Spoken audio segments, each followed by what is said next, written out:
Welcome to the Boneyard with Steve Robertson. As always, I am your good friend and host, Steve Robertson. Here on the Thursday morning edition of the show, I had originally planned to record Wednesday night. Just got home from Nashville, man. I was whipped, and took me a while to get to bed, so here we are. So, nevertheless, here you go. You'll get another show tomorrow. But let's get caught up on SEC Media Days today. Had a great time in Nashville. Went up and spent some time at the 247 Sports headquarters there in the CMT building. How cool is that to be in the Country Music Television building? But great facility, great people. Got a lot of good things done. Spent some time recording in studio. You can find that on the 247 Sports YouTube channel. And matter of fact, I've tweeted it out, shared it on Facebook. It's out there. Me in a fabulous shirt in studio. And I'd say everything up there is so well done. I was incredibly impressed with how things went up there. And spent some time on Broadway that evening, me and the wife, and several people from 247 Sports, and had a chance to visit with, Chip Brown, Taylor Estes from Texas. That was nice to have a chance to sit with them. And, Chip's a guy, obviously, that has broken some big stories over the years. And he had a lot of questions about Flim Flam and all things that go along with all that. So that was kind of neat. John Talty, some of you guys remember him from the Clarion Ledger. Of course, now working for 247, covering Alabama. Got a brand new team over there to kind of couple up with Kirk McNair, who was a legend in Alabama media coverage over the years. But it's always good to be around your peers and kind of compare some notes and things like that. And people always have questions, and usually most of their questions, even nearly a year later, sent around Mike Leach. What was it like to cover Mike Leach? And I'll just tell you, it was one of the greatest times of my life. When we hired Mike Leach, one of the Washington State reporters for 247 told me, he goes, "Steve, you're the luckiest guy in America. Be able to cover Mike Leach." He goes, you don't realize it yet how great it's going to be. And he was absolutely correct. It's one of the highlights of my career to be able to spend some time getting to know Mike Leach, but cover Mike Leach. And we miss him. We do. And it was evident in SEC Media Days as Greg Sankey opened up his opening statement, which is traditionally one of the most important parts of Media Days, probably the most important part of Media Days. And he made the comment about how last year Leach told him, how neckties are useless, and how did neckties survive and powdered wigs didn't. And it's just so incredibly on brand for Mike Leach. So we do miss Coach. And we wish him the best. But Media Days will wind down today, final day, being Thursday. And looking at the schedule here, if I remember correctly, I guess you got Ole Miss and South Carolina today. A couple more, maybe one more. Again, it's a dog and pony show. But today is the final day, which means there will be the ballot will be released. And go ahead and be prepared. We're going to be picked 6th or 7th, and it matters not. I'm going to also give you my SEC panel ballot. I was on the 247 Sports SEC panel and got my ballot from Brandon Marcello. I'll share that with you. I don't know how much that stuff really matters. It just kind of drives content, because anybody can make a list. Even me, as I do regularly. You can make a list too. And it's a little different day and time, in media. And I'm sure, maybe back in the day there were always some agenda-led people, but there's a lot of fan media. But I'll be honest with you about that. There's so many people that look so fondly in remembrance of quote old school media, and the more that I have gotten to know them, the more I realize that there has always been an inherent bias in many respects when it comes to Southeastern Conference football media. It's true. It's absolutely true. Let's thank our friends at Bulldog Burger Company. That's a bias you can get behind right there. If you're looking for a hamburger, there's no better place than Bulldog Burger Company. It's in the name, for crying out loud. 3 great locations to serve you: University Drive here in Star Vegas, Gloucester Street there in Tupelo, Lake Harbor Drive in the Ridge and Flowood area. That's the thing about Bulldog, man. It's like it's always on my mind. I start thinking about my lunch options, my dinner options. I think, what, maybe Bulldog Burger Company is the place for me. Even if I don't use it that day, it's always one of the first things that I think of when I index my dining options. And why wouldn't we? Right? That great restaurant quality hamburger. The spring rolls is the appetizer. Maybe if you want to eat a little fresher today, maybe you have the BLT salad. I get it grilled. You may like it fried. It's a good, healthy choice, and it's such a healthy portion. Chances are you're not going to finish it, but you're going to leave there satisfied. Isn't that the main thing? Like when you go to sit down and put your feet on somebody's table and you get ready to dine, it's about getting a good meal at a good price. And that's what makes Bulldog Burger Company so much better than everybody else. It's a great meal at a great price and a great portion.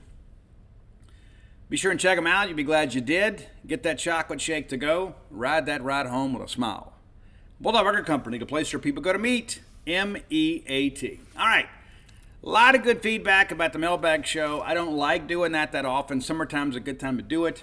But a few things.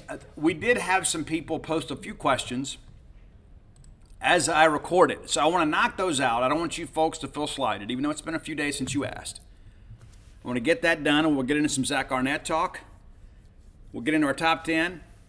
We'll get into what to expect the rest of media days, kind of what's next for us. And also, I'm going to reveal my SEC 247 Sports panel ballot.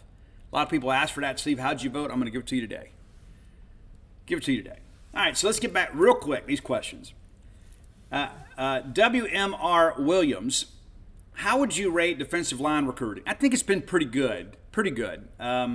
Obviously, it's a big year for defensive line recruits in the state. I'm not as high on some of these guys today as I was back in February. And what I mean by that is, in the beginning, there's so many of these players. Really, all you know about them is what you see them tweet out. You know about their offers. I mean, I'll be honest with you, your good friend and host doesn't get out and grind the way he used to years ago. I mean, you only got so many phone calls, I think, in your life that you can make the high school student athletes. But the reality of it is, I used to be on the road all the time. My wife used to be a college football widow because I'd leave on Thursday, go to a junior college game, cover a high school game on Friday, cover a college game on Saturday, and then come home and crash on Sunday. And sometimes Sunday was a travel day home. And so I saw a lot of kids in person. So there's not many people doing it that way anymore. People have become very reliant on huddle video and things like that. And a lot of times, kids come to camp. It's not like it was 10 years ago where the thought of going to camp was like, I'm not going to camp. I've already got offers from Alabama and LSU or whatever. Well, nowadays, offers basically are, for a lot of kids, it's an invitation to camp, and they want to get you in camp and work you out. So my feelings about this defensive line group, I think we've got a bunch of really good D1 defensive linemen. I don't think we have a ton of SEC linemen like maybe we thought in March. Because you see all these guys are claiming offers from all these big schools, and next thing you know, they end up committing to Southern Miss. And that's not a slight to Southern Miss in any stretch. Coach Will Hall and his staff does a great job down there. But if guys are committing to a G5 program in June, says a lot about their other options. And some guys just want to stay closer to home, right? But they could go to State or Ole Miss too. That's not far from home either. But my point is, when you see a guy commit in June or July to a G5 program, it makes you believe that his SEC options are probably not committable. And so as we begin this process, it's like a big funnel, like where everybody is a prospect. And then as we go through spring evaluation, as we go through the summer camps, as we get into, our preseason type workouts, all of a sudden that funnel has narrowed a great deal because everybody's a star in the beginning. Then you kind of narrow it down. So we're at that point now where the funnel is really pretty thin. And so I think it is a really good year for defensive line recruiting in Mississippi. I don't know that I would agree that it's a banner year. And there are some big guys out there that are claiming some big-time offers. I told you guys, Jamonte Waller is an explosive player. I just don't know where he fits. And that's not in any way to be critical of him. And a lot of people say, well, Steve, you're hating on this kid. I'm not hating on him. I just hate that he doesn't have a true position. Now, of course, in all these hybrid defenses, things change, right? You can find a place for a tweener, and that's what he is. He's a tweener. I do think that 5 stars next to his name is not correct. I don't think he's ever going to live up to that hype. But it's not to say that he's not going to have a good career. I certainly expect him to. I mean, this guy's an explosive player. But he's got a linebacker build, and he's got defensive end foot speed. And so, yeah, guys can get a little bit faster. I don't think that he's the guy that you're going to have covering out in space out there. Maybe he's the guy that rushes the passer, tries to, crash the pocket every down. Maybe that's how you utilize him.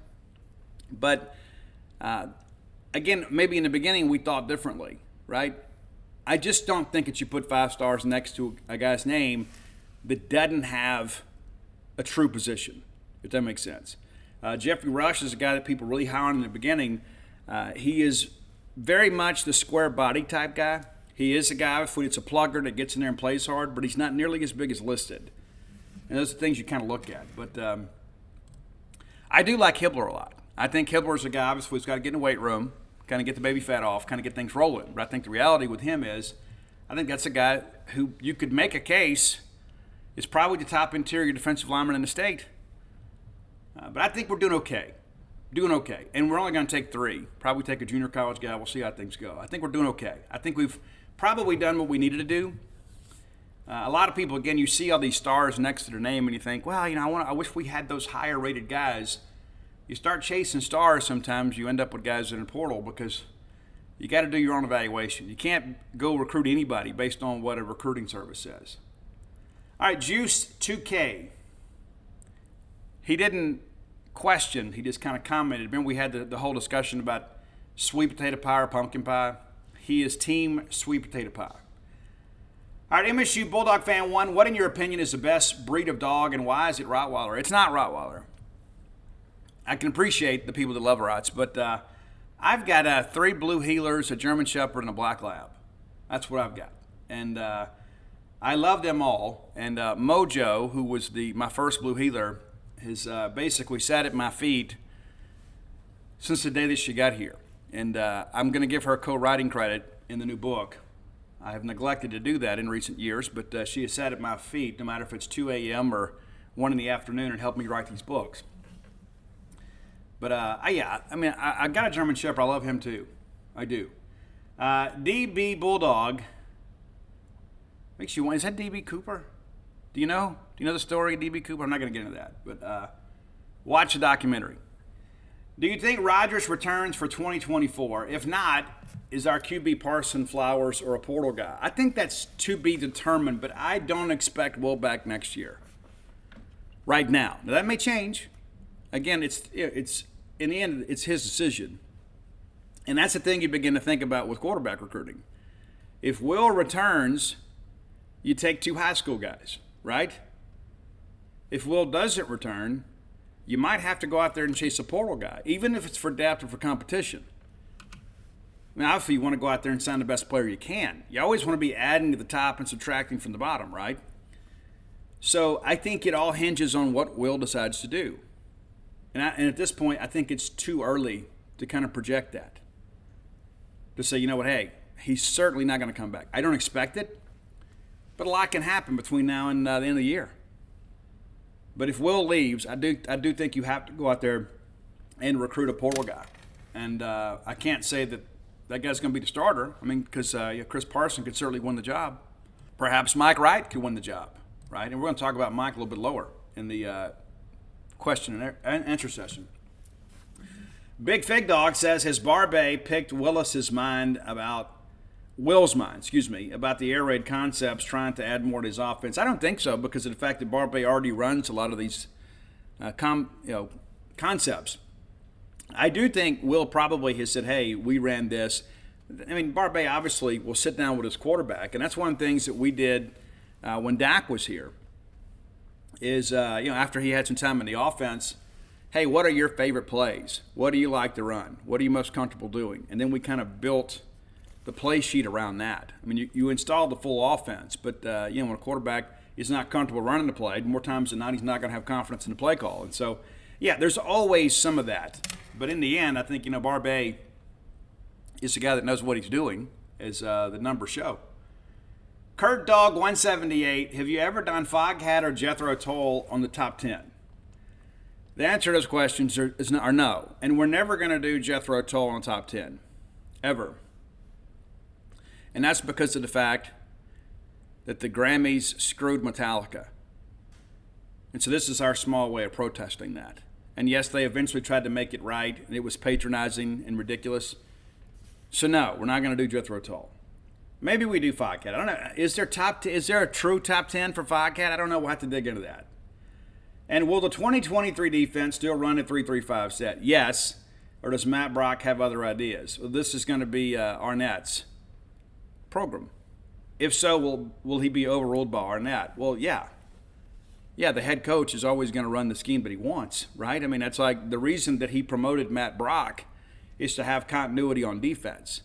And you saw that last year. I mean, Matt Brock has been working in this scheme now for 3 years under Arnett. They see defensive football the same way. So, yeah, we're going to continue to run a 3-3-5. As a matter of fact, you might even see some more exotic looks. Some of the things they dialed up that were kind of opponent-specific in the ReliaQuest Bowl, that's kind of the brainchild of Matt Brock. Extremely intelligent guy, a guy that I think is going to be a head coach someday. And I know when he coached special teams, you guys disagreed. So, Bulldog Backer 76, a guy that's been around a long time in the Mississippi State internet community. The Germans bombed Pearl Harbor. Did they? Yeah, I know the story. Who bombed Yokohama, and what was its yield in KTs? I don't know. I do like Yokohama tires, though. Yeah, maybe put some 22-inch Lorenzos on that thing, man. Sundog, who is up next on OL with Sanders likely going to Alabama? Will we land an Eric Moulds level wide receiver? Who? Well, good questions. I think the whole thing with the offensive line thing, I think you continue to chase William Eccles, and then you get into the year and do some further evaluations. I don't think at this point maybe you have identified a priority target. I think at this point, now that it's July 20th as we speak, I think you can take a little time here because hey, you got a good group already. You feel good about the 4 guys you have. You can afford to be picky. And not to mention, you get later in the season, there's going to be coaching changes around the country. You might be able to get a guy late that you're not on yet. Maybe a guy that's happy with his decision right now that may open up his recruitment if there's a coaching change made around the Southeast. We've taken advantage of that in the past. Mason Miller took back-to-back kids from Virginia Tech. And it pays to have like a best available offense and defensive scholarship available in December. Will we land an Eric Moulds level wide receiver, and who? Well, I think Eric Moulds is probably a generational talent, so I don't know that I would ever bestow that honor on anybody. I thought Fred Ross was a guy that could potentially be that guy. Fred obviously had a good career here, but never to that level. I don't know that we have a wide receiver quite like Eric Moulds, or we'll ever have one like him that can just take over a game the way Eric did. And so, yeah, I don't know. I think that's asking an awful lot. I mean, you're talking about a legendary player. It's kind of like saying, will we ever have another Dak Prescott? I don't know. Certainly hope so. But I don't know that I would want to just say, hey, yeah, this guy's going to be Eric Moulds. I think that would be almost foolhardy. All right. Poor old State says, I'm going to go out on a sturdy limb and say if he has made it this far in his coaching career, he doesn't have to pick the mind of a 22-year-old off for offense. He's talking about the question about Barbay and Wills. That's true. He's not going to build an offense around that. But if you don't think he's not going to at least find out what Will is comfortable doing, that's probably not accurate. I don't think Barbay is so rigid he's not going to employ the thoughts of his quarterback a little bit just to find out what he likes doing. Kind of answered that already, but all right. So Philip M says, realize you've already recorded, but how much rope does Arnett have? I mean, tons. We are predicted to be last, so if we finish 6-6 and in 12th place, well, it's actually 14 places. Has he exceeded expectations? No. No. Absolutely not. Our expectations have nothing to do with that of the SEC media. It's like we won 9 games last year. So we're just going to say, well, we should be last place because somebody in the SEC media that doesn't do their research votes us last? No. Our expectations are to at least do what we did last year. That's the expectation. No matter how you may feel about it, If we go 6-6 this year, it's a huge disappointment. With 8 home games and a lot of parity within the league, probably more parity than we've had in recent years. We go 6-6, we have missed a golden opportunity. So no, we will have not met expectations. In fact, we will probably be thinking to ourselves, hey, we may be in trouble here. But I don't expect that to happen. We graduate a lot this year. What if 2024 is 6-6? Is Arnett on the hot seat? Well, I mean, if you go 5-7 this year and 6-6 next year, yes, he would be on the hot seat, as would anybody. Right? You put together back-to-back mediocre seasons, even at a place like Mississippi State, they're not going to let you hang around. And of course, with him being a first-year coach, I mean, that contract is kind of structured in a way that would allow us to get out of it rather inexpensively if we needed to. But I don't go into anything expecting to lose. And I don't think Zach Arnett does either. And yeah, I think 2024 is going to be a challenging year. First blush, I look at that schedule, and of course things change, right? I mean, when it came out, I said we're probably looking at 7-5.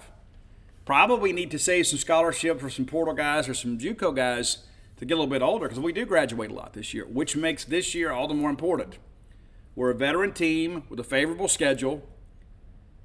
And I don't know how you could argue against the fact that we have a favorable schedule. I've seen some people say, well, I don't know how favorable it is. It is the best schedule we have had in a decade or more. Truthfully. So, yeah, we can't go 6-6 this year and then go 6-6 or 5-7 next year and then expect to say, well, Zach Arnett's going to lead us to greatness. Now, I'm sure Zach would love for you guys to think, hey, we're going to be 6-6 this year, and then he'd go out there and put up an 8-4 and 9-3 year. You'd think, oh, this is the coach of the year. And maybe he should be. But no, we're not going into this year expecting to just achieve bowl eligibility. No, not in any way whatsoever, period.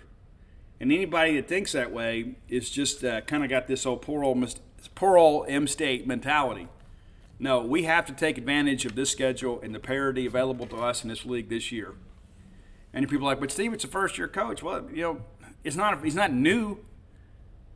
He's been with us for 3 years. He knows our personnel, knows our culture. So no, we're not going to be satisfied with 6-6 or 7-5. We're not. Now, some of you may, but I think you don't look at the totality of the schedule and the opportunity that we have within the league this year to have a good year. And again, we went 8-4 last year and won a bowl game, one of the biggest bowl games in the history of the program. So we go 9-4, finish top 20, and then we return just about the entire team intact with, save 1 or 2 guys in the secondary. Why would we think we're going to win 6? Why would we think we're going to be 3 games worse than we were last year when we have one of the more veteran rosters in the conference and a more favorable schedule? Why would that be a reasonable expectation? I'll be honest with you. If I'm Zach Selman and Zach Arnett turns in a 6-6 year this year, it's going to be a little chilly around the complex because we have a golden opportunity. And again, hey, Zach is our guy. And I never go into I never hired anybody expecting to fire them. There may have been times in my life I would enter maybe a romantic relationship saying this is never going to work out, but I'm going to enjoy it while I can. It's much different in this. You don't go spend the kind of money we're spending, and you don't make our fans or expect our fans to invest their own emotional energy and their own financial resources for us to go to Liberty Bowl again. Not this year. Maybe next year you look, hey, if we get to Music City, it's probably a good year. Because that's the thing that Dan Mullen did a great job of, is we avoided the big nosedive season when Dan was here. Right? A rebuilding year meant Liberty Bowl. A rebuilding year meant St. Petersburg Bowl, right? And of course we get it on the APR thing in 16. But you understand my point. Years and years ago, we would build and build and build and build and build. We'd get a senior-laden team, and then we'd go to the Liberty Bowl. Or we'd go to the Peach Bowl, which is a much more prestigious bowl these days than it used to be. And then we would nosedive the next year. Because we get to the end of a talent cycle, we couldn't sustain regular, solid recruiting efforts. And so it was up and down, up and down. That's why we'd ever really maintained any sense of culture in many respects. And Duty Noble and Charles Shire at times made some very questionable hiring decisions, to be quite honest with you. And, of course, we can say that in hindsight. But the reality of it is that, we were never able to have any continuity in football, ever. And so Dan Mullen really stabilized things in that respect. That a rebuilding year still meant a bowl game. And yes, I understand there are more bowl games today than there ever have been. I get that aspect of it. But at the end of the day, we didn't have these 3-9, 4-8 type seasons under Dan Mullen. So that tells me it can be done. It can consistently be done that we can put a winning product on the field. And some years we win more than others. But I think that we have grown enough as a program that we should expect more than just going to a lower tier bowl game. I'm not going to be satisfied with that. Of course, I'm not the guy making the hiring decisions. But the reality of it is, I think as a fan base, we got to expect more than the dadgum Liberty Bowl. All due respect to the Liberty Bowl, but we've been there so many times, and of course it's a lower tier bowl game within our pecking order. All due respect, there was a time back in 2007 we had not been to a bowl game since 2000.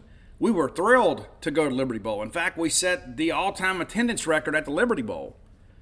I think we've graduated beyond that, where we just hope to make a bowl game. How are we ever going to get ahead in the SEC if that's our expectation? We just want to go put a team together and, we'll have a good day. We'll fight to keep the cowbells, and we'll go to a bowl game. I just think we should expect more. I can promise you this. Zach Arnett is not the kind of guy that's going to say, well, we went to a bowl game. I think that should be the expectation. We should always expect to go to a bowl game. Because the way the schedules are structured and the way there's so many bowl games, not making a bowl game is terrible. And there's no guarantee you make it at 6-6. So forgive me for throwing Joe Moorhead back in the discussion, but I agree with one thing Joe used to always say. Nobody rises to low expectations. Nobody. So if we're going to get to where we want to get, there has to be greater expectations. That all starts with Zach Arnett. And if you have followed Zach at all since he's been here, Zach Arnett is not a guy that just wants to get out there and fill the team and have a good day. Zach Arnett wants to win. I think that's why he's our guy. But again, I've belabored this point for a long time, and Philip, I'm not being critical of you. I hope you understand that. It's like, well, Steve's kind of gotten fired up here. No, it's a reasonable question, and I've seen this around a lot of times. But I think the reality of it is if we win 6 or 7 this year, we have missed a golden opportunity. And I think that the Zach Arnett era would kind of stumble out of the gate. I think a lot of people would say, you know what, I know it's first year, but with next year's schedule kind of looming, this is tough. Then all of a sudden you're looking at 2 years where you're like 6 and 7 wins, and you start asking yourself, are we going to be able to get to the next level with this guy? And I've got more faith in him than that. I think this is going to be a very good year. Are we going to win the West? No, we're not. Are we going to New Year's Six bowl game? I don't know that I would go that far either. But I expect to be in Florida. I think we're going to beat somebody we're not expected to beat, too. And I think there's a lot of people out there that are doubting us, and I think that fuels the Zach Arnett machine. So there you go, finalizing the mailbag show. We'll do it again some other time. We're not going to make it a regular feature, though. All right, time for today's Top 10 list. As always, brought to you by closewithblair.com. That's C-L-O-S-E with Blair, B-L-A-I-R.com. I've actually had some people kind of mention to me, hey, this whole idea about maybe buying a condo or a home while my kid is in college is a novel idea because of the fact that I can recoup my investment. As a matter of fact, I have a friend that's exactly what he did several years ago. He had a daughter coming to Mississippi State, and he knew basically her final year, his son would be coming to Mississippi State too. So he's like, you know what, I'm probably got 8-9 years of paying rent in Starkville. So I'm going to buy a condo and let them stay there, and then when it's all said and done, I'll just sell it to somebody else and it'll be their game day condo. That's exactly what they did. Maybe that's the path for you. Maybe if you look and you say, hey, I've got 3 kids, they're probably all going to go to Mississippi State, and they're not going to live in dorms. Maybe you'd begin to think, what's my business opportunity here? Maybe I can, in the end, make some money in this deal, right? Well, hit up our friend Blair Chandler. It's 601-500-2344. Again, 601-500-2344. And say, hey, Blair, Steve's told me this whole thing about you can buy a home up there, and if your child is 18 or older, they can sign with you and begin to build their own credit portfolio to begin to get some adult credit. Because all the kids are going to run out there and get those credit cards that you're going to have to pay off anyway, Mom and Dad. This is a responsible way to get this thing done, to kind of give them a head start in life. And you know what you could do after you're done, when you finally sell your condominium, if the kid doesn't decide to make start with their home, then maybe give them half of the equity and let that be a down payment on their future. It's a great, great deal. So rather than throw your money away in rent, maybe look into this. And of course, if you just want a traditional mortgage, maybe you don't have college kids. Maybe you're not going to have kids coming to school at state. Maybe you're looking to buy a home for yourself. Blair can help you with that too. Top 1% close ratio in the country back-to-back years, and works at Fairway Mortgage, not some fly-by-night subprime lender. Again, give them a call today at 601-500-2344. All right. Roy Samante had this idea. We've kicked this around for a long time, and I am not really a pop guy, even though we just did Wham, that was very successful, just so you know.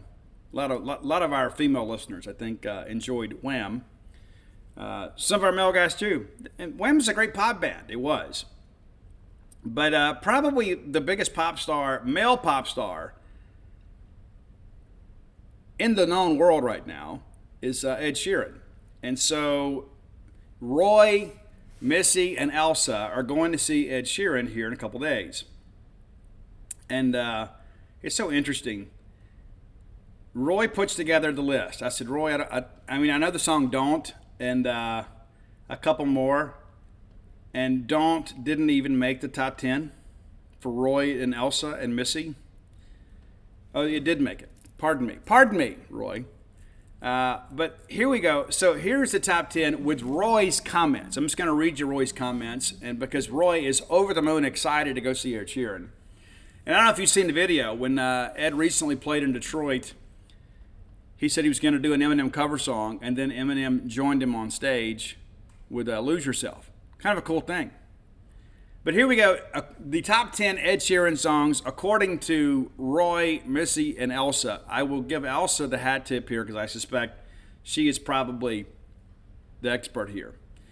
All right, number 10, Life Goes On with Luke Combs. It's off the brand new album. Ed performed the song at the ACM Awards with Luke Combs. So a new song makes the top 10. And considering Ed Sheeran's extensive catalog, that says a lot. Number 9, Don't. I like the track. I do. And of course, it was about some celebrity girlfriend. I can't remember who it was. But nevertheless, Don't is number 9. And here's Roy's comments. There's some great riffs to be found in X, but the opening of Don't contains maybe the best. The song also features some of Sheeran's smartest lyricism, an incredibly catchy chorus, and some spectacular breath control. In short, it's everything Sheeran does well and done at its best. And Breath Control makes its top 10 debut. Number 8, Galway Girl is a collaboration between Sheeran and Biego, an Irish folk band. Sheeran was influenced by traditional Irish music when he wrote the song, as well he should be. As a matter of fact, my youngest, Ian, introduced this song to me years ago. Number 7, The Shape of You. If Sheeran needed a song to cement his iconic status, this was the track. I feel like Roy's writing a book here, or a press release. Released in 2017 for his third album, The Shape of You includes writing credits from the members of TLC due to its interpolation of the trio's hit No Scrubs.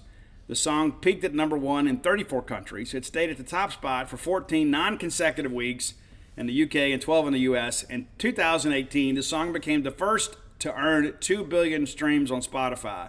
It now boasts more than 3 billion. Boy, Roy has taken advantage of this here, making your good friend the host look a little bit amateurish, I guess we could say. I'm not giving you stats, so I'm shooting from the hip. I'm telling you the truth. But Roy, I give Roy credit. He's done a good job putting this together. Number 6, Happier. According to Sheeran, the song is about looking back at a former relationship and initially feeling bitter, but then realizing that a former love is better with someone else. The theme of the song makes it one of Sheeran's most heartbreaking songs. I guess in some respects we're all like that. I submit to you this. When they coined the phrase, let the bridges I burn light the way, they were referring to me. I don't have these fond remembrances, but I also don't have any unresolved issues with anybody. Matter of fact, when I got clean and sober, one of the first things I did was make amends to the young ladies that I dated that perhaps I didn't treat with respect and dignity the way that I should. But no, I don't have any of these feelings like that. And I think maybe some people do in the moment, but The thing that I have learned about that is when you reach the fork in the road and you finally make the decision to move forward and move away from somebody else, it's easy to make the peace with it. It has been for me. Number 5, The A-Team, the song that started it all. The A-Team was the debut solo single from Sheeran, released in 2011. It was the lead single from his debut LP, and it's about a sex worker addicted to crack, cocaine, and was written after the songwriter visited a homeless shelter and heard stories from the people living there. That's interesting. A little aside I didn't know. Number 4, Castle on the Hill. And again, I feel like Ed Sheeran's media team wrote this and sent it to Roy. But Sheeran rattles through his life story in this upbeat single from 2017. Taking us from a broken bone at 6 to his latest trip home, he describes how the relationships, friendships, and settings of his hometown made him the person he is today. The folk influences are all over and can be felt here too. A twangy guitar backing Sheeran before he leads up into the big pop rock chorus. It's cheesy in the right way and endlessly smile-inducing. Smile-inducing, also making its top 10 debut. Number 3, Thinking Out Loud. Everybody knows this one.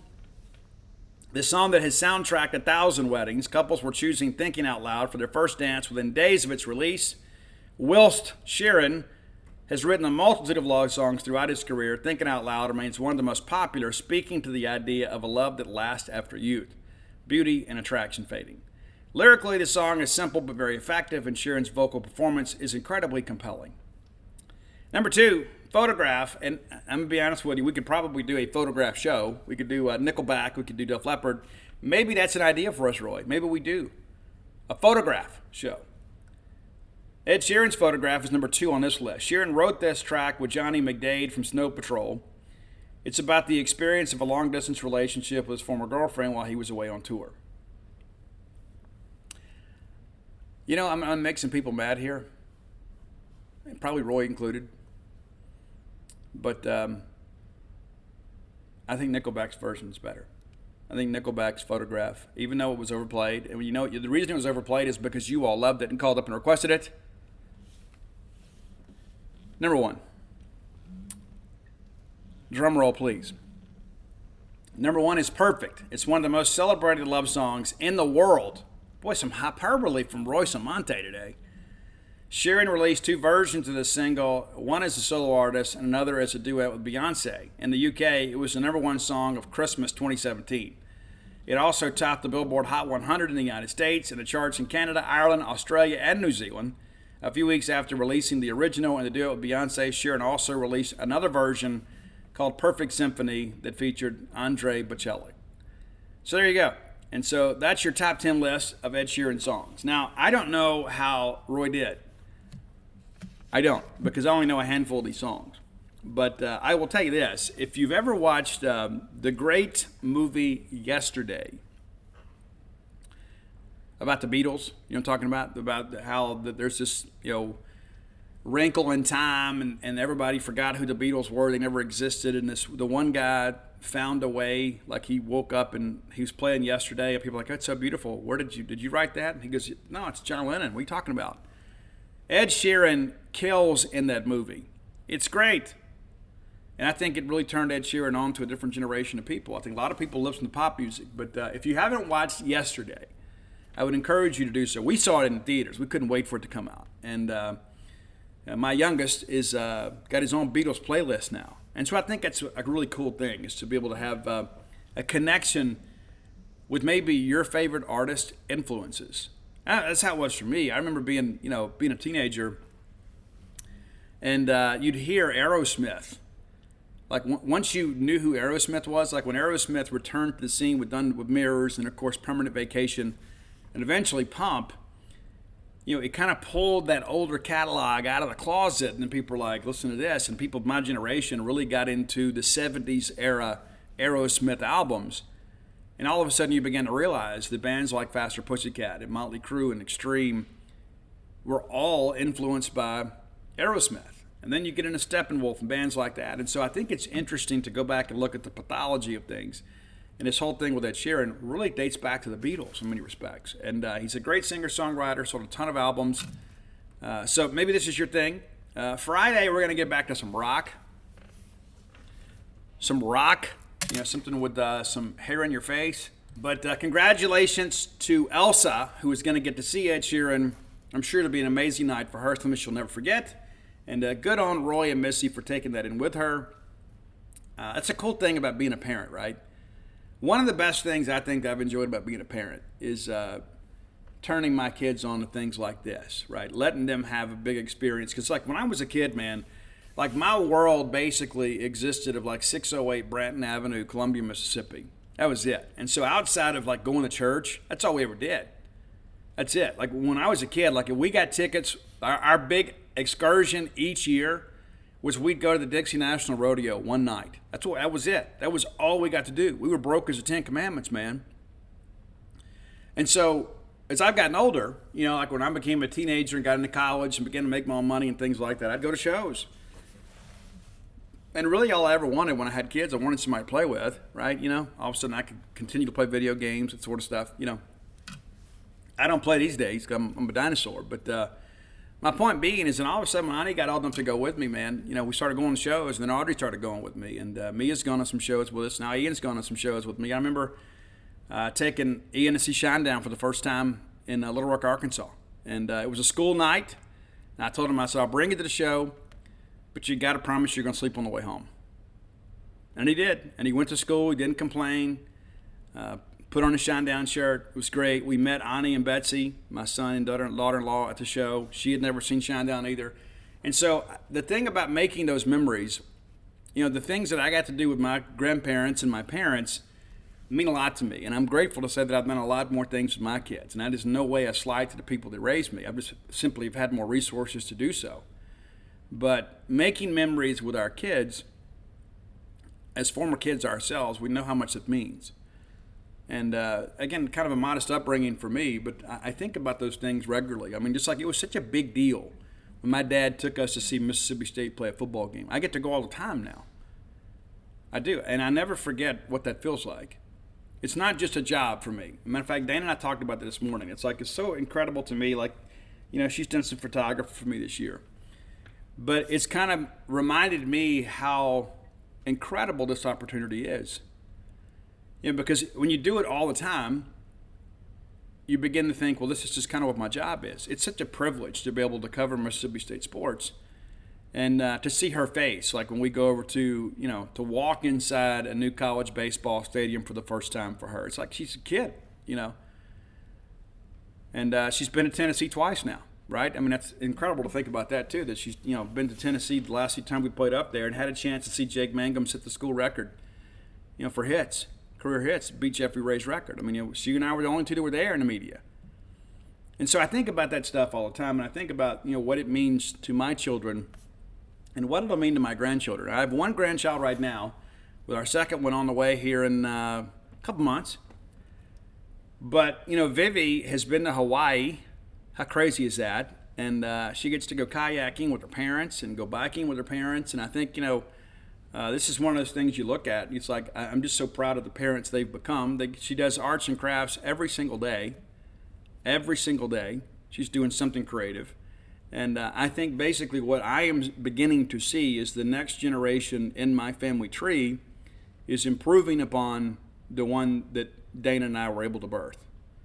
Right? We did a good job, and I think our kids are going to do an even better job than we did. And that's the hope, right, is you want to see every generation get better. I think about these things, and writing this book, for When the Bottom Falls, you need to pre-order today if you hadn't done so. It's one of the things that I did write about in chapter 2, I guess it was, some good family history. My grandfather, Otis Robertson, owned a big dairy farm out there on Augusta Road in Ellisville, Mississippi, and his descendants, slept through to a bed and got out and worked the farm and did the dairy. And my dad went to college at Mississippi State because he wanted me and my siblings to have better. And so you begin to think about changing your family tree forever.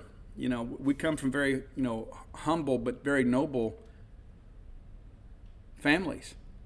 Many of us, are from longtime Mississippi families that endured an awful lot. Absolutely did. And I think, if Otis Robertson could kind of look and see what's happened with his family now, I think he'd be awfully proud to know that the the family that he began or continued there in Jones County, Mississippi is continuing to flourish. So those kind of things mean a lot to me. I told you guys before that the song Scarecrow always gets to me. Rain on a scarecrow, blood on a plow.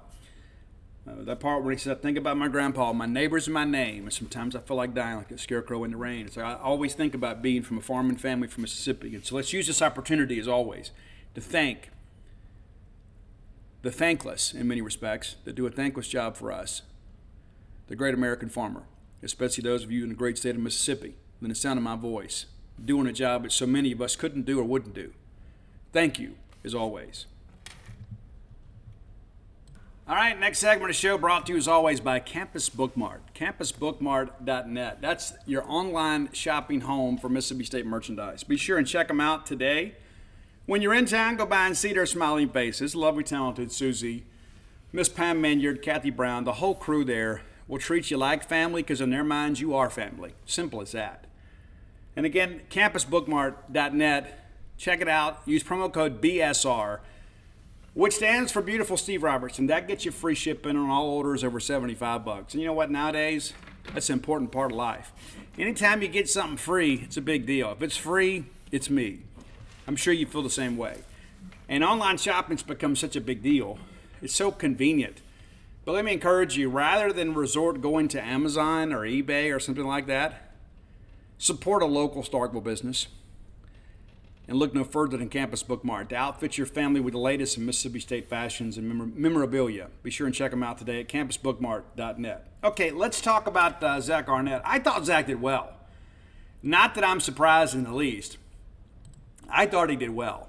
And a couple things we'll go over. Of course, he talked about Leach, and Leach set the SEC record for shortest opening statement. Coach Leach was not a fan of those, and he always used to tell me, well, guys are going to ask whatever they want to ask anyway, And we've seen some guys go up there. Remember Hugh Freeze back in, 16, I guess it was, or 17, prior to his resignation, basically got up and filibustered. And if you recall, the very first question of the media days is like, Coach, what are you going to do with deep snapper? Yeah, that's the hard-hitting question. Silliness. But again, it was about running out the clock for Coach Freeze then. But, Leach was like, you know what, I'm going to get up here and you guys just ask whatever you want and I'll answer it. But, again, a lot of fond remembrances of Coach Leach. And Arnett mentioned that and talked again about how grateful he is to be the head coach at your university. That's the thing that I think is there's probably, a ring of authenticity in that I don't think people fully appreciate. Everybody's like, oh, we love Starkville. The difference is Zach Arnett really does. That's not to say that other people haven't, but Zach Arnett is a guy from the very beginning has basically told us, man, what a great place to raise a family. And he backed that up, too, by agreeing to that extensive buyout, because he wanted to stay here. It's like, hey, I'll sign the contract. Sure, I'm happy to stay here. Oh, you're going to pay me, and then somebody else has got to give the university a king's ransom to get me to leave? Okay, fine. We'll do it. Zach is one of those people that loyalty's a big thing with.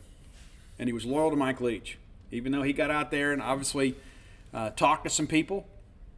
That's the business part of it. Everybody's got an agent. Thayer Evans is Zach Arnett's agent.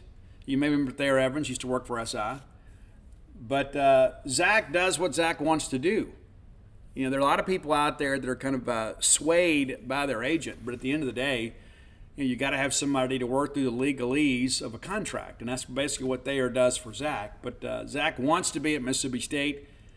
And he's talked many, many times about how much he enjoys being here and his family. And, of course, a new addition to the Zach Arnett family here as of late. And congratulations to everybody involved.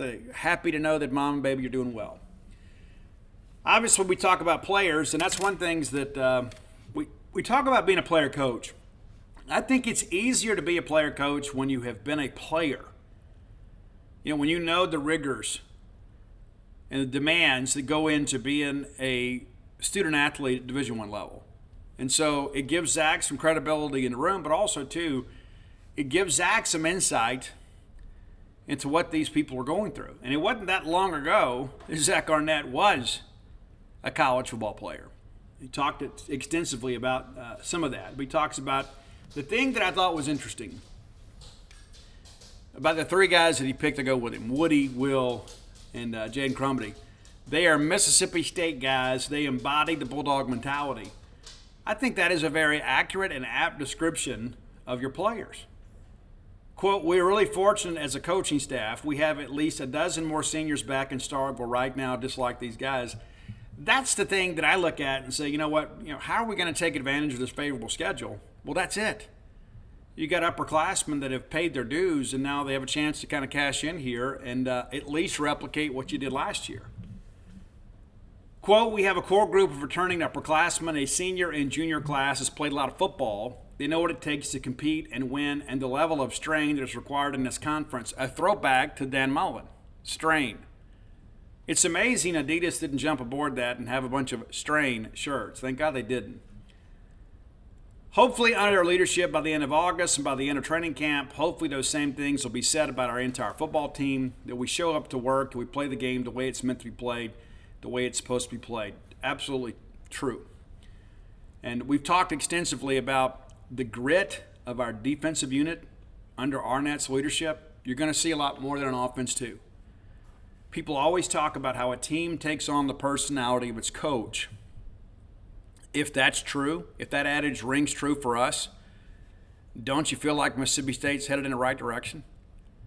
We spoke extensively about how Zach Arnett has been an underdog his entire life. A guy that walked on the football team in New Mexico, earned a scholarship, and ended up being the captain of that defense. So impressed Rocky Long that once he got done playing, Rocky hired him as a GA and eventually as defensive coordinator. A guy that took over here as a defensive coordinator under Mike Leach, and people were like, well, everybody doubted him. Remember that? It's like, well, Rocky Long did all the play calling. Zach Arnett was just his protege. But you look at what we've done defensively the last few years, and it hadn't always been peaches and cream, but we have brought a very physical brand of football back to Starkville. That is our identity. That's what our people really respond to. And it was the same way in women's basketball with Vic Schaefer.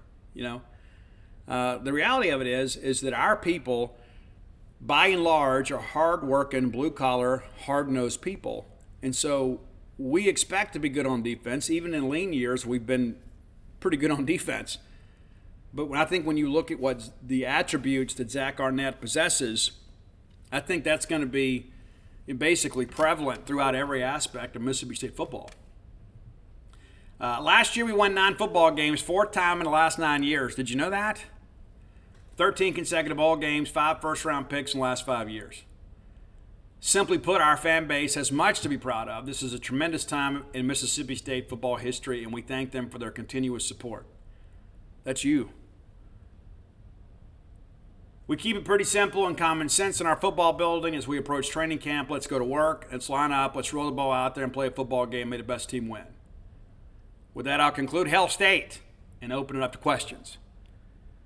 Got questions about Kevin Barbay, about why he was the right guy. And I think, again, I don't need to read Zach's answer to understand why Barbay was the right guy. After spending some time with Kevin this summer, having a chance to talk with him in the spring, but really outside of media opportunities, at camp, just to sit there and kind of talk with him a little bit and pick his brain some, I can see why Barbay, take the resume completely off the table. But if you sit there and talk football with Kevin Barbay, this is a guy that gets it. This is a guy that fits exactly who and what Zach Arnett is. It's a guy that wants to play a physical brand of football. It's a guy that wants to use scheme to get the matchups that are advantageous to Mississippi State.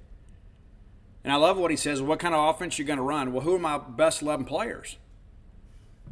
How many times have we seen, not just at Mississippi State, but throughout college football, a guy try to push a square peg in a round hole? It just doesn't always work out. So you find the strengths of your players, and then you build a scheme around them. And Kevin's a guy historically that has thrown it a lot. At times he's run it a lot based on what the strengths of the team are. And I think when you look at the fact that we have Woody Marks and Simeon Price, I think Jeffrey Pittman's going to be a good player for us too.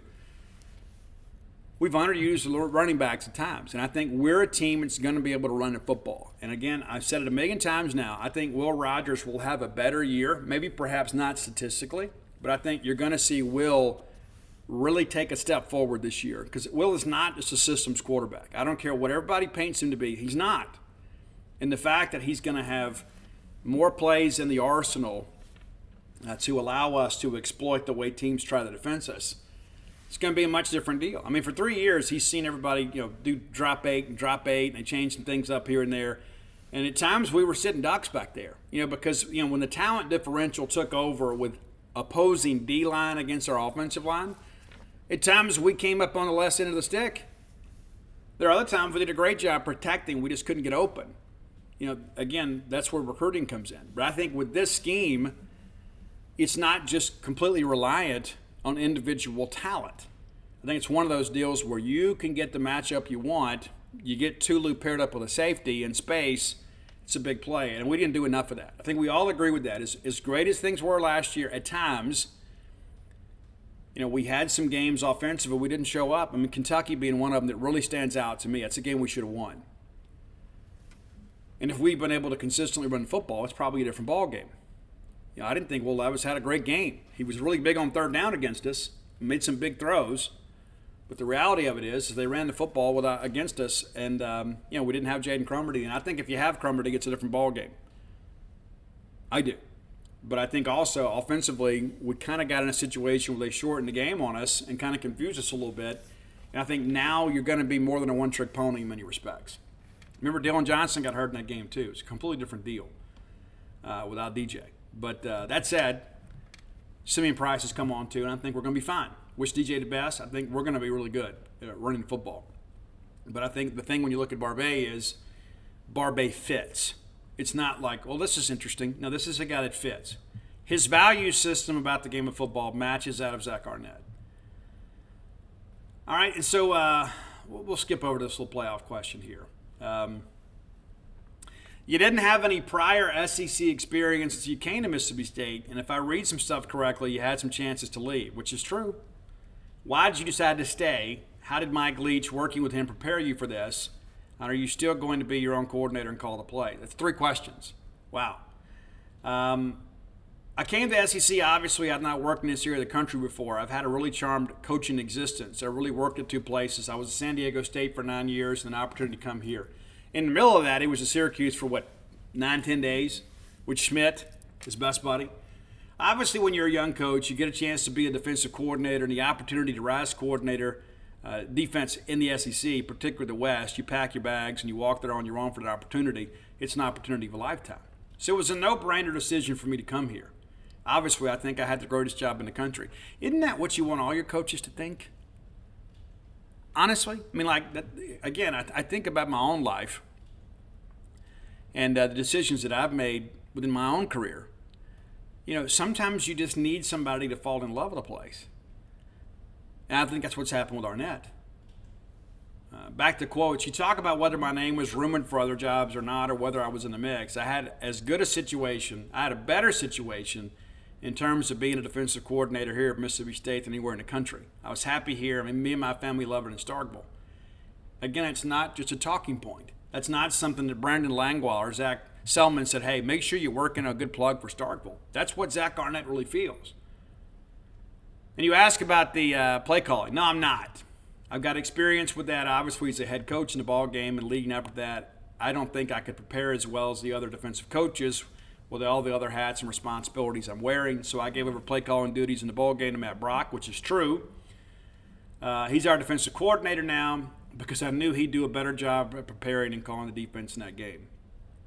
And he talks about he called a heck of a game. We played really good defense. In my opinion, it was a no-brainer. That's the thing, too, with Matt Brock. I think a lot of people, again, I touched on this earlier, Matt Brock is a cerebral guy, as is Arnett. Arnett kind of comes off a little bit, as, kind of the hype-up guy, right? But Zach is extremely intelligent. Matt Brock is equally as intelligent as Zach Arnett. And I think the two of them, again, not only do they see football the same way, I think there is a little bit of this cat and mouse game that they really enjoy. And I think Zach was very comfortable turning things over to Matt after 3 years together. There's just a lot of continuity there. We talk about Jet and Buki, pretty impressive, and to think about what they did last year after not even being picked on the preseason All-SEC list. Now we need them to take the step in their game. They made a lot of plays for us last year. Now we need them to elevate their game and bring the other guys along. Put their arm around these younger guys who are going to have to fill their shoes after this year and show them. Lead them on a daily basis how it is you go about preparing and doing your work so you can have that success come Saturdays in the fall. That's true. But it's not just a leadership piece. We need those guys to go out there and absolutely lay the wood. To borrow a phrase from the 90s, we need those guys to set the tone for this defense. I talked extensively in the question earlier about the 3-3-5 thing, and again, it's well documented. Rocky Long, in many respects, was a fan of Joe Lee Dunn's, and so he kind of modernized the 3-3-5 to be able to attack the spread offense. When Joe Lee did it, we were seeing a lot of too tight. Fullback lead type stuff. So things changed a lot. So Rocky Long put some innovation into the scheme, and then Zach Arnett brings that back in many respects to kind of the home of the 3-3-5. And really excited about that. And I love the scheme because they never know where we're coming from. They never know. And I remember Gene Stallings years ago, before we even had the SEC network, there used to be a show on cable that would kind of break down things, and Gene Stallings was a regular contributor to the show. And he talked about how important it was to be able to pick up Mississippi State in a pre-snap read for a quarterback. He says, because, you've got 11, they've got 11, one of your 11 is the quarterback. And so there is somebody that is always accounting for your quarterback, but you never know from play to play who that's going to be. It's not like it's just a spy all the time. There's always somebody that's expected to come free. And I think you're seeing that in spades now with the scheme. I love the scheme. I love the fact that Arnett and those guys want to get after it. And, listen, Zach's first year, we ran a lot of zero coverage and we got beat because I think from a talent standpoint, we just couldn't get there. We just simply couldn't get there. They probably had the right play call, but maybe not the right personnel. We've improved that. We've seen guys get better and get more comfortable. And so now we can kind of run whatever we want to run. But the reality of it is that it is so difficult to line up and play against this scheme with a week's worth of preparation. Very, very difficult because not everybody runs this kind of stuff. But yeah, it's great. It's great. Guy asked about Marcus Banks, and of course, he's made the move from corner to safety, and one of the fastest players on the team. So we expect a big thing from him. And I told you guys, during camps this summer, he was out there every day coaching kids, guys he didn't even know. Guys that weren't even recruited by Mississippi State, guys that had offers. It wasn't like he's out there kind of, painting the big maroon picture. He was out there because he loves football. He was out there doing his best to just be around the game. I respect that. A guy that Leach used to always talk about guys that need football. But Marcus Banks is out there every single day talking with kids, giving them pointers, trying to help them be better players and ensure they have a good time at Mississippi State. He'd go over there and grab the Gatorade bottle and give people water and things like that. I mean, I was so impressed to see that. I didn't know he was that kind of guy, but he is. Zach was asked about the identity, and that's a question that we've all talked about a lot. And I think we all just kind of know this. But and this is where the big quote that came out, the SEC Network put out there. It's been acknowledged for a long time in this league, when you line up against Mississippi State, you better pack your lunch bags and hard hat, because it's going to be a physical game. That's what Mike Leach wanted. I think Arnett wants it probably even more than Leach did. I think that's one of the reasons you've seen the schematic change on offense, is we want to be blue-collar and hard-nosed and in your face and win these war of attrition on both sides of the line of scrimmage. And I also think that by running the football a little bit more, going to give the defense a little bit of juice and give them some rest, because how many games last year did we gas out in the fourth quarter? Right? That's a part of it too. Zach says, when I first interviewed with Leach and talked to him about what he thinks are the important things about developing a winning football program, it's not about scheme. It's all about the effort in which you play, the physicality and tenacity. Simply put, the most excited, passionate team who lines up on the field excited to play the game. That's kind of been Mississippi State's identity. Be the most excited to play. How many times did you hear Leach say that? That's who we are at Mississippi State. I hope it's a continuation of that identity, because if we can assure those things as we get through training camp, if we can have a football team who lines up excited to play with the physicality and the determination and a disciplined football team, you got a chance in every game, regardless of scheme. That's important too. Now, Mike Wright, I thought while this wasn't one of the hot points to probably many people in the media, I was glad this question got asked. Because, Vanderbilt beat Kentucky and Florida with Mike Wright under center. And now he's at Mississippi State. And he has 2 years of eligibility left. I recently saw some people say that he wasn't a 2-year guy. He is. He had the COVID year. So he has 2 years of eligibility if he wants to utilize it. So we know that Will Rogers is the starter. But Mike Wright didn't come here to hold a clipboard. We're going to implement him some in the offense. I think in the red zone, I think it'd be incredible to bring Mike in there because now all of a sudden you've got to account for the quarterback run. There are some wrinkles and things like that we can run down there that I don't think teams are going to be able to prepare for. And again, I love the fact that you've got a package that gives people something else to think about. So Zach says, yeah, Mike is obviously a really talented guy. Like you mentioned, there aren't a lot of quarterbacks in the transfer portal market who have SEC victories on their resume. He's one of them. He's incredibly athletic and talented. He can hurt you both with his arms and his feet. Make no mistake about it, Will Rogers is our starter, and his resume speaks for itself. But Mike, there's a lot of things Mike can do and wrinkles that we can add in the game plan that could allow us to be really dynamic on offense. And there are situations within a game, certain areas of the field, wink, wink, and distances where he can create some opportunities for explosive plays for you on offense. I think that's third and short. We had a need at a quarterback position. We lost a couple kids to the portal, and they decided that a better location would be a better fit for them. And we're going to go out and get, like you said, a proven guy who's got SEC experience and starts under his belt. He's won games in his conference. That's the thing I think about again. This is a guy that was the starter at Vanderbilt. He wasn't just a piece or a guy that got buried in the depth chart. This is a guy that's won big games. He destroyed Florida, and Kentucky couldn't stop him. And so when you think about, again, we go back to that Kentucky game last year. We didn't have that explosive guy that could make plays on third and long. And I don't know if Mike's that guy either, but I know this. I know that Mike Wright is a guy that brings a different dimension to this offense. And when you think about Barbay, and we're changing play calling, we're changing alignments, we're doing all this kind of stuff, you don't think that guy's going to cook up some things for Mike Wright that's going to have people thinking? And maybe you don't utilize it a lot in the early going, but when you go against LSU, third and short, you bring Mike in there? I mean, come on. It excites me. And Mike is a guy, too, he's not a guy that pouted last year. Ultimately he lost the job. He could not consistently throw the football. But in certain packages where you simplify the reads and give him the run-pass option, give me that guy. Oh, my gosh, what a nice wrinkle that we have that we didn't have last year. And nobody's even talking about that. And so I was so glad the question gets asked because it introduces the dialogue. We're going to use Mike Wright probably in every game in certain situations. Will's the guy.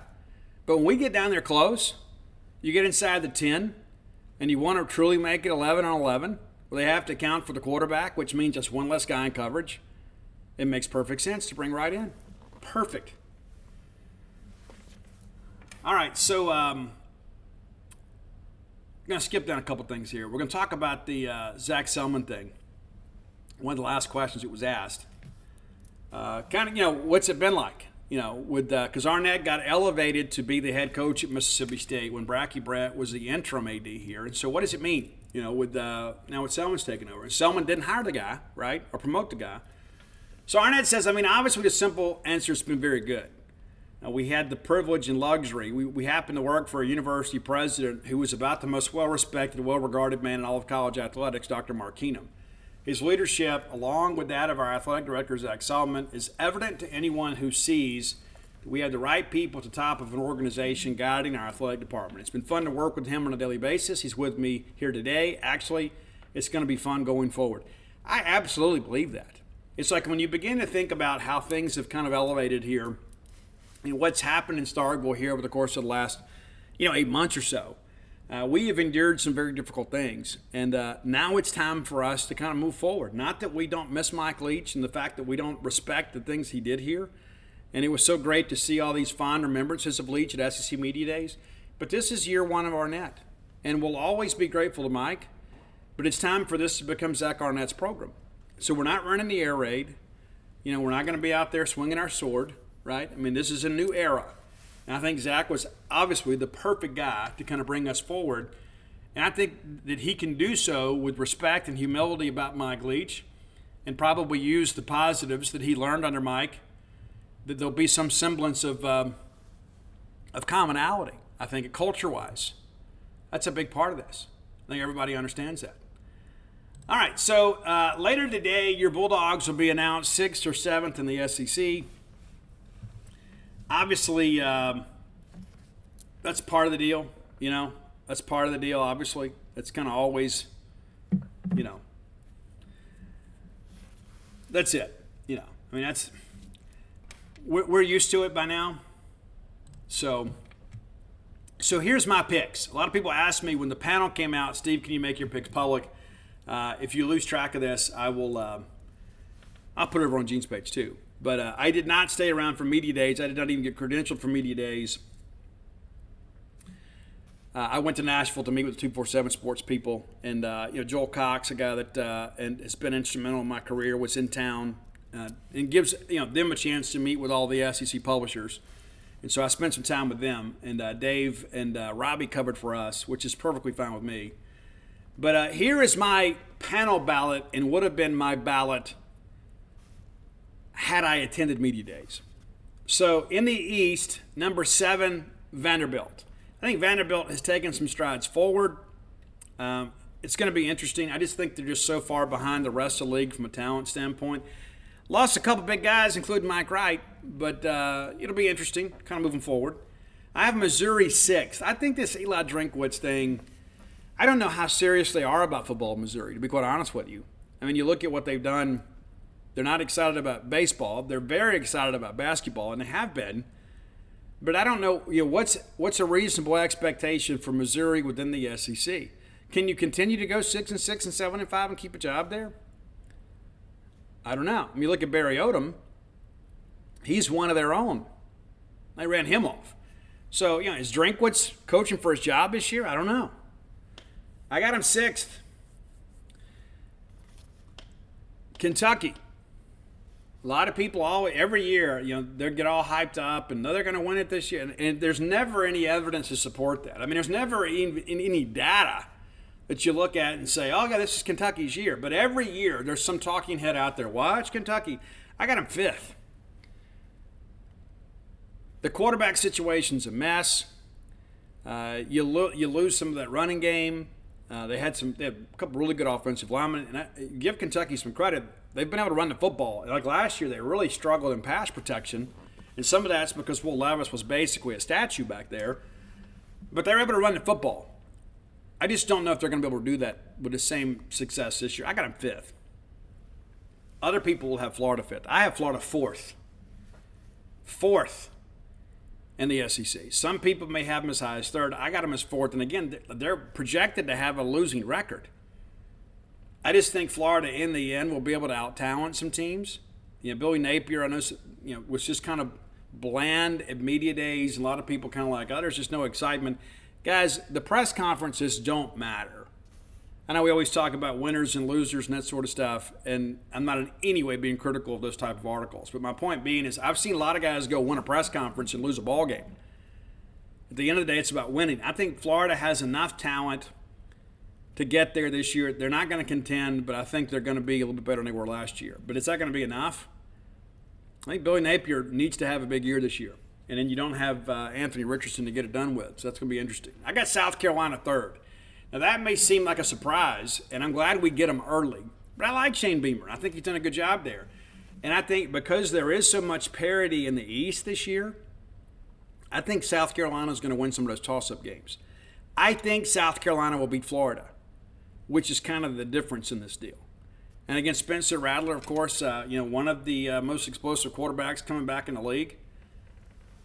I got him 3rd. And I think Spencer is a guy that will make some plays in these even toss-up type games. I think Spencer is good enough to beat Florida. I certainly think he's good enough to beat Kentucky, Missouri, and Vanderbilt. And so when you start working through this, and so, okay, maybe you're 3-5, 4-4, you get into tiebreakers. I think South Carolina wins a tiebreaker. And then number 2, I got Tennessee. I think Milton will have a great year for them. I think Tennessee could be right back in the mix for a New Year's Six bowl game. Heupel runs an explosive offense. He has done it everywhere he's been. And a lot of people thought when he was in Central Florida, well, he's just kind of, running Scott Frost's scheme. I think we see now that maybe Heupel was the driving force behind Central Florida rather than Scott Frost. And, of course, number 1, Georgia. That's my East picks. Again, Georgia first, Tennessee second, USC third, Florida fourth, Kentucky 5, Missouri 6, Vanderbilt 7. I think, really, honestly, for the most part, outside of Georgia and Tennessee, it's all pretty even, in the East. All right, let's look at the West. Last in the SEC West is the Ole Miss Rebels. No, I'm kidding. It's not. No, it's not that. Actually, I've got Arkansas pick 7th. And, again, I go back to so much of this. They are so reliant, and so many people have talked so poorly of us. The situation at Arkansas is not great. They have one of the best quarterbacks in the conference, if not the country. In the red zone scheme, I don't know if there's anybody in this league I'd rather have than KJ Jefferson, to be honest with you. And he mentioned he almost went to Mississippi State. True story. Not sure he'd have been a good fit for the air raid, but certainly with Jim Moorhead's scheme, it'd have been great. I think, again, I'm a huge KJ Jefferson fan. I just think there's so much riding on his shoulders this year. And, of course, you got Rocket. We've talked about it extensively. I just think defensively this is going to be a team that's going to struggle to stop people, which in turn gets you out of your offense. You get down a couple scores after halftime, and all of a sudden you can't really just run what you want to run. And you say, well, if we can get a stop on defense, that's a real issue. It's like even if you go down and get a score and make it a one-score game and then give it right back up, it just deflates the offense. I just don't think defensively Arkansas is going to have what it takes to win in the West. And so I pick them last because I think in the end Auburn is going to beat them. I don't think Auburn, again, is as talented as they have been. That's not to say that they won't have some things schematically to kind of cook you up. Freeze is a guy, despite his personal failings, is a guy that can coach offense. And so, I think Auburn is probably a team that maybe is kind of a snake line in the reeds. And what I mean by that is there's going to be somebody out there that gets their season wrecked by Auburn, and it's going to galvanize that fan base and say, hey, we got the right guy. Let's just kind of hang in here and figure it out. So I got them 6th. And I got Ole Miss 5th in the SEC West because I think Ole Miss is going to beat Freeze. I think they will. I think they'll get up. I think there'll be a lot of excitement about the game. I know that Freeze will give them their best shot. I just don't know if they're going to have the horses to slow down that Ole Miss running game. And Judkins, of course, a guy from Alabama. A lot of people thought Auburn might be able to flip him late. They never really were in the game. Give Lane Kiffin and those guys a lot of credit. But I think Ole Miss is a good team. I don't think they're a great team. I think, again, when you go portal heavy the way that they did, and Lane Kiffin actually talked about that this morning, is that there were some cultural issues. When you go out and you get all these guys that hadn't been together for a while, it's tough to kind of keep those guys together when they're short-timers. And that's a paraphrase of what he said, but I agree with him. I think it's one of the reasons you've seen them kind of recalibrate their recruiting efforts and focus more on high school players, because I think you want guys that are going to invest in your program throughout their careers. Not to say you don't supplement, but in the end, I think that the reason Ole Miss went south the way they did, and I think there are a lot of people that kind of bought into, hey, we're going to have a special year. Then when it didn't get so special, I don't think they brought the same level of intensity. All right, number 4 is your Mississippi State Bulldogs. That's actually a spot back. And I know some people would say, Steve, you're so bullish on the Bulldogs. I think 8-4 gets us to 4th. And if you beat A&M, I think it gets you to 3rd. We got to go to College Station this year. And I know we've had some success down there, but I've got State 4-4 in the league. And that's, of course, losing to Alabama and LSU. I do think you can get to 9-3. I do. But it's going to require probably an upset of somebody and then hold and serve with everybody else. So I got State 4 because I have State winning the Egg Bowl again. Number 3, I've got A&M. I think State and A&M are right there together. And people would say, but Steve, A&M was 5-7, and you really haven't been bullish on them. I think Bobby Petrino does make things better. And I think the schedule is much more favorable for A&M than it was last year. But I think they're probably, again, kind of an 8-4 type team. And maybe I'm wrong, but I've got them 3rd. And, again, I was kind of surprised, to be honest with you, when I put that thing together. When I start working through the schedule, and it's like, okay, well, they should win this one. Oh, well, maybe it's going to be a better year than we thought. And, again, it's going to boil down to Wegman. and Bobby Petrino. What can they do to put him in a situation to be successful? And again, what happens when there is some adversity? Does Jimbo take over the headset? You know he will. You know he will. And what happens when A&M maybe loses a game they shouldn't? Because Jimbo's on the hot seat this year. I just think they respond. I do. And again, they're going to have players at A&M. Number 2, I got LSU. I like what Brian Kelly has done. I like Jaden Daniels. He killed us last year. I mean, if Jaden Daniels sprains an ankle, we win that game, probably by 2 touchdowns. Simple as that. When things broke down, Jaden Daniels won the game for LSU. And that was the discussion after that. It's like, so here's the deal. This is a guy that can't run within the framework of an offense. And so he just kind of breaks down, takes off and running. Well, I think over the course of the season, like we talked about with Rodgers and Barbet, I think they kind of figured out what he was good at, what he liked to do, and their play calling kind of lended itself to his skill set. And so I just didn't know if he'd be able to survive the season running as much as he did. And he did take some big licks late and showed some real toughness. But Jaden Daniels leads LSU to an SEC Western Division championship last year.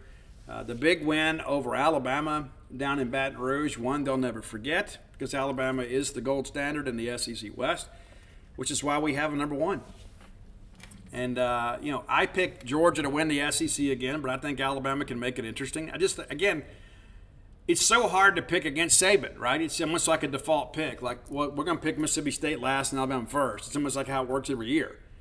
True or untrue. It's like there's always this inherent bias. You think, well, State will find a way to lose the ball game. Alabama will find a way to figure it out. It's just kind of how people feel, true or untrue. But, what's going to happen at quarterback to Alabama? I think, again, when you begin to work through this list here, there are some quarterback battles that have to be fought over in the East. But by and large, most of your quarterbacks in the West are back, with the exception, really, of Alabama. Auburn, of course, still has Robbie Ashford. But, is he going to win the job? I think he's probably like Mike Wright, probably a package guy. But, Daniels is back for LSU. Wegman, who wasn't the full-time starter but got some starts last year, is back at A&M. Of course, Will Rogers, Jackson Dart's back at Ole Miss. And then, KJ at Arkansas. So there is some ebb and flow really with the quarterback position, mostly in the East. But Alabama is the team that people are picking to win the West, and then we don't even know who the quarterback's going to be. We'll see. I did pick Georgia to win it all. Win the SEC. My offensive player of the year is Brock Bowers. I think in many respects he's kind of and dare I say it, he's kind of an Aaron Hernandez type, and I don't mean to introduce any of the things that happened with him after he left Florida. But he's a freak of an athlete. That's what Brock Bowers is. And there are a lot of people that wished he was be able to go pro last year. But this is a guy, especially in a situation where you're bringing in a new quarterback, you're going to try to find the quarterback's best friend is a tight end. And so you've got the greatest tight end in college football currently on your roster. I think he's going to have a big year. I think in that running game it's going to open up some play action stuff. Defensive player of the year for me is Harold Perkins Jr., and I actually picked him to be the SEC player of the year, which reminds me, I misinformed some people. The voting was set up, you could vote whoever you wanted to. I was confused in hindsight. The SEC Offensive Player of the Year and the Defensive Player of the Year were both eligible to be the SEC Overall Player of the Year. And Daniels was named by the 247 panel as a top offensive player, but not the Player of the Year. I went with Harold Perkins. This is a guy, in many respects, that kind of came out of nowhere and absolutely wrecked shot. He was unblockable down the stretch last year. Just incredibly productive. And I can't wait to see what he does this year. I think that Harold Perkins is a guy that's going to be an absolute beast in this league. SEC Coach of the Year, it's Lane Kiffin. No, it's Kirby Smart. And I think Kirby has gotten Georgia where they expected to be. And Georgia, let's be honest about it, Georgia for decades has been an underachieving program.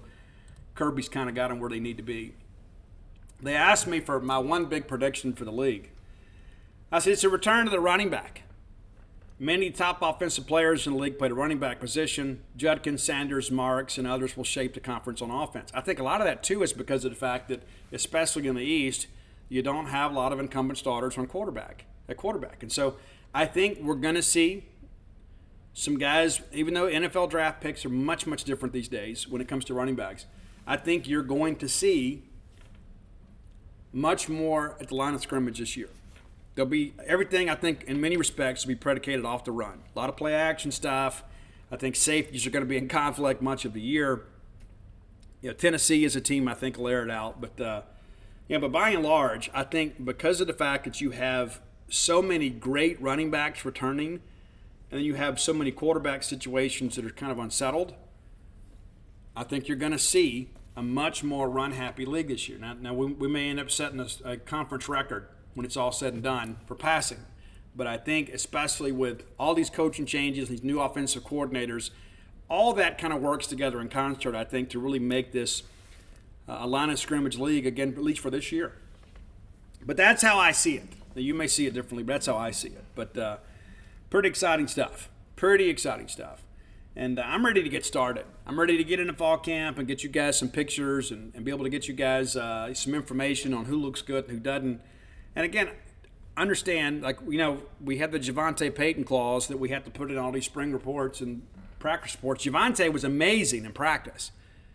And then when we get in the game, sometimes he would disappear. And there's some guys like that that are great practice players that didn't always transfer over to the game. And then, of course, Javonte got banged up a little bit in the 2020 season. And, wishing the best wherever he is. But understand that there are some guys that are going to do great in practice and other guys that are gamers. Justin Robinson was a guy last year that, despite the fact that he was kind of getting, some good press, was a guy that it took him maybe a semester for the light to kind of come on a little bit. And you saw that kind of led into the season a little bit. But understand, we're going to give you the best we can. We only get a limited amount of time to view practice. But we're excited to get back out there. As hot and miserable as it may be, we love being out there to cover football practice for you guys, and we're going to have full coverage over at genespage.com. So be sure and check us out. Of course, the Mississippi State affiliate for 247 Sports. If you hadn't done so, go to Dogpile the Book. All these URLs go to the same place. The new book, When the Bottom Falls, about my personal path through addiction and kind of, what's the sojourner's truth about that? How do you beat addiction? What's the proper process? I share a lot of that in there. So if you're a fan of mine, or if you've got people, of course, that you love that are working through recovery or they're in active addiction, I'd encourage you to get in the book. And even maybe for yourself, is to be able to kind of understand a little bit more about addiction and maybe how you can help your loved one. But you can get everything there now, with the exception of Bloomsville Leander, which will soon be out of print. But at the When the Bottom Falls website, you can get Dogpile, Stark Villains. We did find some more of those. Alpha Dogs, Flim Flam, and now When the Bottom Falls. 6 books now. Six books. Bloomsville Leander will soon be out of print. You can get that at Amazon.com, BarnesandNoble.com, BooksAMillion.com. Be sure and check that out. And Stark Villains gear. When you're thinking about your fall purchases, be thinking about a hoodie or a t-shirt. You can get both at StarkVillains.com in an assortment of colors. And if you live in Starkville and you got kids that go to Starkville Academy or Starkville High School, you can get them in those school colors too, because we rep the whole city at StarkVillains.com. Be sure and check it out. And as always, come join us over at genespage.com. If you're not a part of our merry band of Maroon Misfits, what are you doing with your life? We'll be back tomorrow for Friday's show, a brand new top 10 list, and plenty of other content. We'll do a baseball portal update. We're working through some of that, and we'll get some other things taken care of. We'll have some fresh intel for you, and maybe even some stuff on the football recruiting trail. How about that? But until next time, let's all live our lives in a way we make more friends than enemies, and people can see a difference in the way we live.